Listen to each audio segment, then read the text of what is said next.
சார்பட்டா பயங்கர hit, black Bastar, செகண்டும் வரப்போகுதுன்றாங்க. அதில் நீங்கள் இருக்கீங்களா, இல்லை அடுத்த படத்துக்கு ப்ரொடியூசராக களத்தில் இறங்க போகிறீங்களா சந்தானம் சார் வச்சு? இல்லை, இப்போ சார்பட்டா வந்து ஆகஸ்ட்லேருந்து ஷூட்டிங், இப்போ பார்ட் 2. இப்போ வந்து வேட்டுவம் ரஞ்சித் சார் அந்த படம் ஷூட்டிங் போயிட்டுருக்கு. ஸோ கண்டிப்பாக அது ஆகஸ்ட்லேருந்து பார்ட் 2 ஸ்டார்ட் பண்ணுறோம். சார் நீங்கள் ப்ரொடியூஸ் பண்ணதுக்கப்புறம் சந்தானம் சார் நீங்கள் சொன்ன மாதிரி கேட்க ஆரம்பிச்சாரா, இல்லை அவர் சொல்கிறது நீங்கள் கேட்க ஆரம்பிச்சிங்களா? ஏன்னா பாட்லேயே சொல்லியிருப்பாரு. இந்த படம் பொறுத்த வரைக்கும் என்ன, ப்ரொடியூசர்னு பேர் தான், பண்ணதெல்லாம் இவர் தான். ஏன்னா அதான் சொன்னல, ஃபஸ்ட் டே ஷூட்டிங் போய் அந்த செலவு லிஸ்ட் எடுத்து பார்த்தேன். டேய், உண்மையான கப்பலில் ஷூட் பண்ணாலும் இவ்வளோ செலவாகுதுடா அப்படின்னு சொன்னேன்.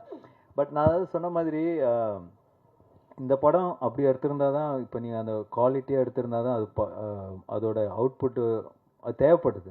பட் அது வந்து எவ்வளோ பெஸ்ட்டாக, எவ்வளோ எஃபிஷியண்ட்டாக ப்ரொடக்ஷன் சைட்லேருந்து எவ்வளோ கம்மியாக நம்ம பண்ண முடியுமோ, அது வந்து கம்மின்னா வேஸ்டேஜ் இல்லாமல் எங்களால் எங்களோட எக்ஸ்பீரியன்ஸ் டீமை வச்சு அது மேக்ஸிமம் வேஸ்டேஜ் கட் பண்ணி அது பெஸ்ட்டாக பண்ண முடிய அளவுக்கு பண்ணியிருக்கோம். பட் எதுவுமே நான் கண்ட்ரோல் பண்ணது, நான் ஒன்றே ஒன்று தான் அவர்கிட்ட சொன்னேன், எது தேவையோ பண்ணு, கண்டிப்பாக பண்ணாமல் இருக்காத.